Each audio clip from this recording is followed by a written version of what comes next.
Recording in progress. Oke, teman-teman sekalian, bismillahirrahmanirrahim. Assalamualaikum warahmatullahi wabarakatuh. Alhamdulillahirrabbilalamin. Pada kesempatan ini saya mencoba untuk melakukan suatu proses review atau proses pengkajian ulang tentang salah satu tokoh yang dikenal sebagai filsuf yang terkenal beberapa tahun yang lalu dan sampai sekarang ini, yaitu Baan Rocky Gerung, ya teman-teman sekalian. Saya termasuk fans beliau dalam hal keilmuan, dan ada beberapa juga sih yang menjadi bahan sorotan yang tidak sepaham dan tidak sejalan. Tapi itulah dinamika kehidupan. Oke, teman-teman sekalian, saya akan coba share gambar beliau, ya. Oke, baik teman-teman sekalian. Jadi ada satu yang menggelitik dari pernyataan beliau dan menjadi kontroversial. Salah satu contoh misalnya kalimat yang dia sampaikan, kitab suci itu fiksi. Tapi kalau kita lihat dari pernyataan-pernyataan yang disampaikan ataukah dalam bentuk narasi teks, maksud beliau tidak seperti itu. Tapi beliau memahami bahwa bila terjadi sesuatu maka akan terjadi seperti ini, ya. Atau maka, bila atau maka, silogisme, ya. Penarikan kesimpulannya itu tidak seperti itu apa yang kita maksud. Ya, tentu sebagai orang yang awam dengan frase-frase atau kalimat atau wacana yang disampaikan sama Bang Rocky ini tentu akan menjadi kontroversial, karena kita tentu tahu bahwa masyarakat di Indonesia itu punya pemaknaan bahasa yang berbeda.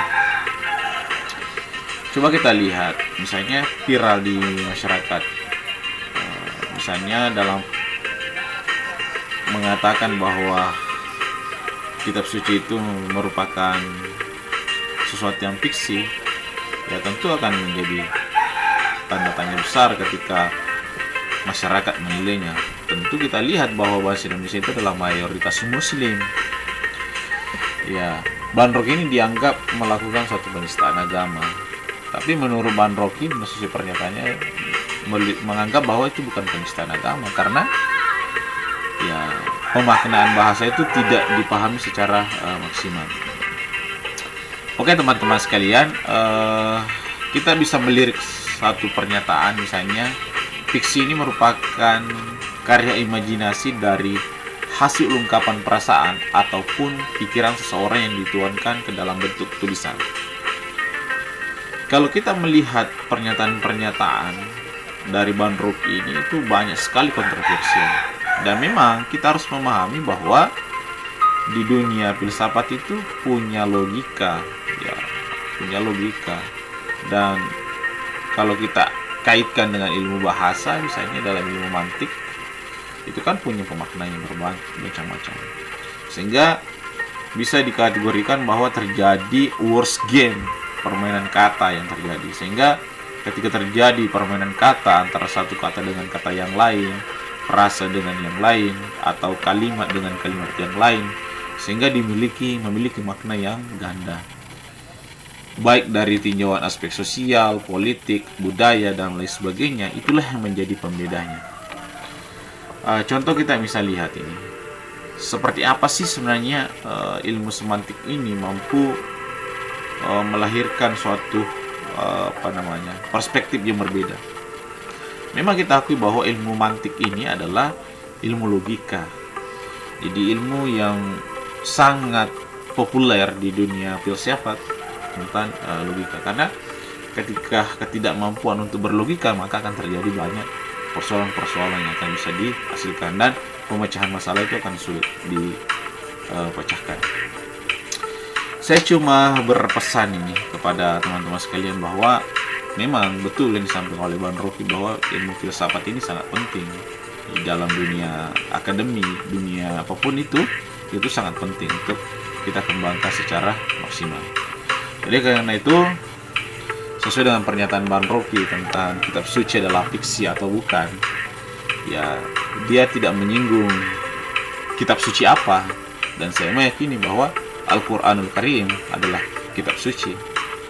Karena saya beragama Islam, menganggap itu adalah suatu yang hal yang suci. Ketidakmampuan manusia kalau hanya dalam kemampuan akal, itu tidak akan mampu mengupas secara komprehensif kelebihan yang dimiliki oleh Al-Quranul Karim. Apakah ada seseorang yang mampu menghasilkan kitab yang sempurna itu? Sampai hari ini, kalau kita menghasilkan buku dan sebagainya, kita tidak mampu menandingi karya-karya dalam Al-Quranul Karim yang memang betul-betul sesuatu yang suci, baik secara teks maupun secara kontekstual.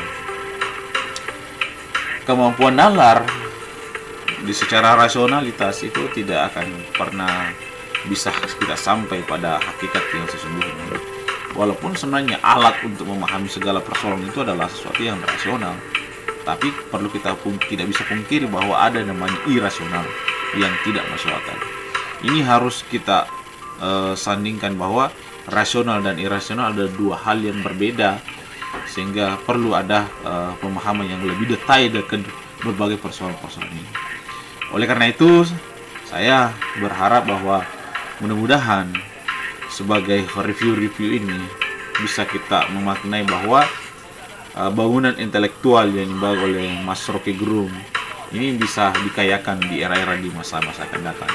Karena tentu kita pahami bahwa hari ini, hari yang akan datang dan di masa yang lalu adalah satu kesatuan yang tidak bisa dipisahkan.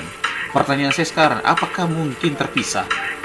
Tidak akan mungkin terpisah. Itu satu kesatuan. Oleh karena itu, saya menjadi bagian dari perjalanan-perjalanan apa yang telah disampaikan oleh Mas Rocky Gerung. Mudah-mudahan ini menjadi bahan refleksi kita bersama untuk selalu membangun hasanah keilmuan, bagaimana pemahaman secara rasional dan irasional. Tentu Mas Rocky Gerung lebih banyak mengedepankan dan menginginkan namanya kementerian rasional dan lain sebagainya. Bagi saya itu mungkin tidak cukup, Bang. Perlu ada kementerian irasional juga. Karena ketika terlalu rasional, maka sesungguhnya dunia ini butuh juga yang namanya irasional. Ya, itu mungkin dari saya sebagai pengantar awal. Mudah-mudahan perspektif-perspektif yang lain bisa mungkin saya bersuara sedikit agar ini menjadi bahan literatur bagi kami, agar kita bisa lebih memahami secara komprehensif bagaimana frame-frame yang dibangun oleh Mas Rocky Gerung, sehingga terjadilah board game, permainan kata antara satu dengan kata yang lain yang saling dipercakapkan. Oke, mungkin di masa-masa akan datang kami akan mengupas lagi video-video selanjutnya bagaimana proses percakapan teks sehingga dimaknai secara kontekstual dan secara teks, baik secara rasional maupun secara irasional. Sekian dari saya akhiri dengan ucapan billahi fi sabilil haq fastabiqul khairat. Wassalamualaikum warahmatullahi wabarakatuh.